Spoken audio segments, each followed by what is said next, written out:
back to another episode of The Hyper Chef. Tonight we're going to make two summertime favorites, zucchini bread and pasta salad.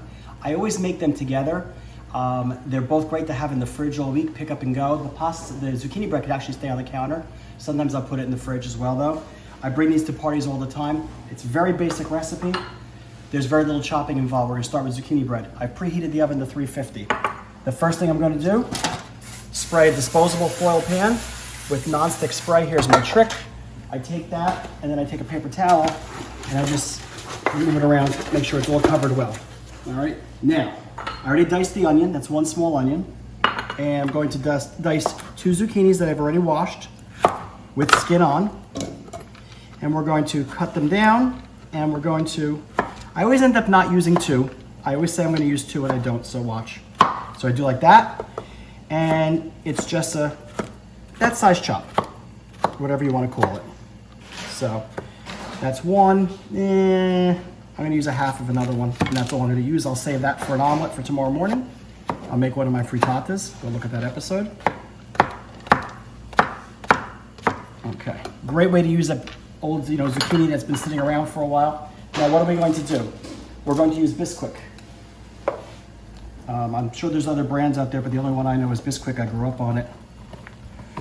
And as you know, it's complete. It has everything in it to allow this to rise. Of course, it doesn't want to come out now, so we're just going to take it out of here. And we're going to put, this is a double recipe. I never make a single.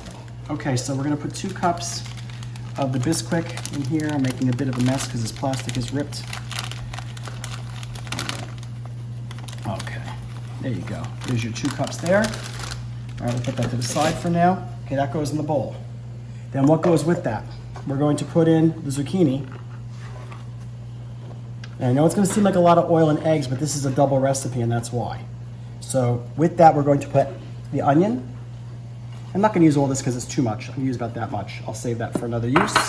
And we're going to put in 8 eggs.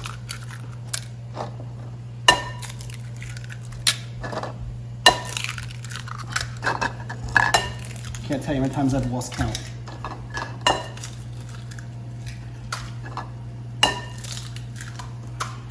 Seven, and one more makes 8. Watch how quick this is. Okay, wipe my hand off. Now we're going to put in 1 cup of oil. Vegetable oil or canola is fine. There goes our cup of oil. I know it seems like a lot, but it makes a lot of bread. Okay, and now we're going to add our spices.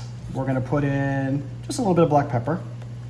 And we're going to put in just a little bit of oregano. You don't want to put too much or it'll taste like pizza. All right, we're going to put in tablespoon or nani tablespoonful of salt.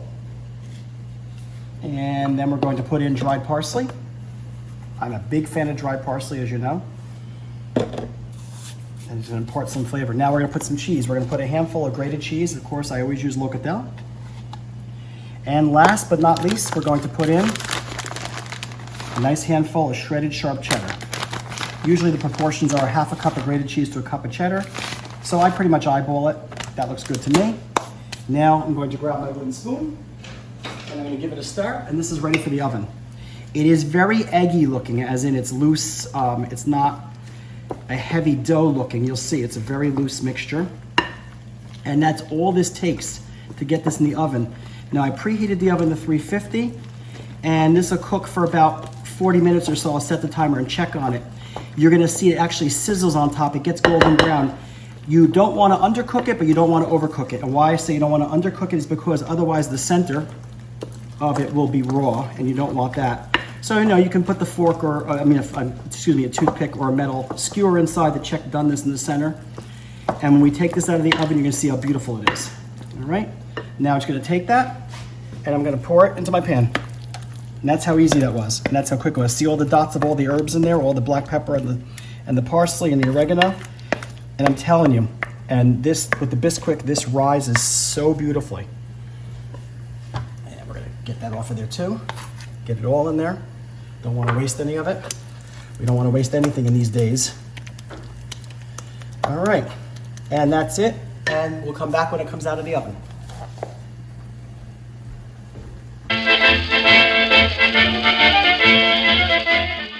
And now we're going to start pasta salad. Watch how easy this is. I just put the water on to boil. It's salted water as always. In goes any kind of tricolor pasta. I prefer Barilla. Ronzoni is fine too if you can find it. Nowadays you find what you can at the store. And we're gonna put in the following. First thing I'm gonna do is I'm gonna trim, I already washed all the vegetables as always. And we're going to cut the ribs of celery, like so. And then we're just going to, let me cut that one again. Then we're just going to dice it, like this. And I'm not a very precise chopper. If you have good knife skills and you're a precise chopper, this will come out even better. Okay, take our handy dandy vegetable scraper, throw that right in to the pot. And then what are we going to add to that? Next thing we're going to add to this is a can of black olives that have been drained. Now, that's my bad. If you want, you can also take them and you can cut them up. Sending one can, small can, jar of stuffed Spanish olives. And the last ingredient, we're going to take a fork and a knife, and it's roasted peppers. I got red and yellow because it's very festive looking. You can just have red. Drain the can of all the oil. Take the roasted peppers, put them on your cutting board, and I'll show you how we cut them. Now, a word about the pasta. Because you're making pasta salad and you're putting a dressing on it, of course, the dressing has vinegar in it. It acts like, just like ceviche does for fish. It will start to cook it. So you want to take the pasta off when it's a little harder than al dente.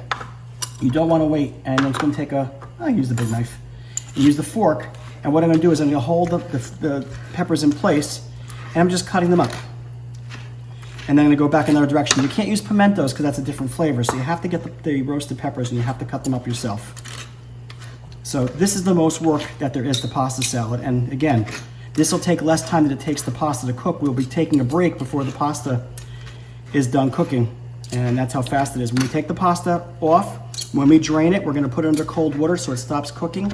And like I said, you're going to leave it a little harder than you would normally eat it because of the fact that the vinegar is going to, in effect, cook it. Now, as you can see, I've cut this down to small pieces. And we're going to drop this in. You know, like I said, I'm not one big on the patience, so you're just going to cut it up how you want. And then we're going to take our vegetable scraper again. We're going to drop that in the bowl. Now, people add all kinds of different things to this. They'll add chickpeas. I find it to be a little dry for this. I'm a big chickpea fan, but not in this dish, so I don't. All right, pasta's still cooking. Everything for the pasta salad has now been prepared, so we'll come back when the pasta's ready to come off. Okay, we're back. The pasta's been cooked, and I drained it under cold water until it stopped being warm, so it would stop the heating process. Then what are we gonna put on top? I use Zesty Italian, shake it up really well. Don't want to use a full jar, but you want to shake it up first so you get all those herbs and spices. So I use about half a bottle. And now what I'm going to do is I'm going to incorporate all of the vegetables underneath. Oh, and of course I forgot one thing as always. By the way, you can also put a can of artichoke hearts in, which I actually forgot to do, which I'm going to add now. So we'll just come back and show you two when it's all done. So that's it. That's pasta salad. Look at that beautiful color you have. A beautiful color and beautiful flavor. And I'm gonna just add, well, I'm just gonna add the artichoke hearts now, so that's the only thing. If you wanna add a can of artichoke hearts, quarter them and throw that in as well, and it makes a nice addition to it. And then I'll come back to you when the zucchini bread's done. Okay, this has been in the oven for about 45 minutes or so, and as you can see, it is a beautiful, beautiful golden brown. We're gonna let that cool in a cooling rack. Once that's done, what I do is I cut it into 1-inch squares, and then after you take the first one out, it's very easy. Or sometimes I'll turn it out onto a cutting board, and I'll serve it like that. I'll just put it out with a knife, and people help themselves. So there you have it. You now have two perfect additions to your summer table. Have pasta salad, and you have zucchini bread. And as we like to say in this house, mangia con buon gusto.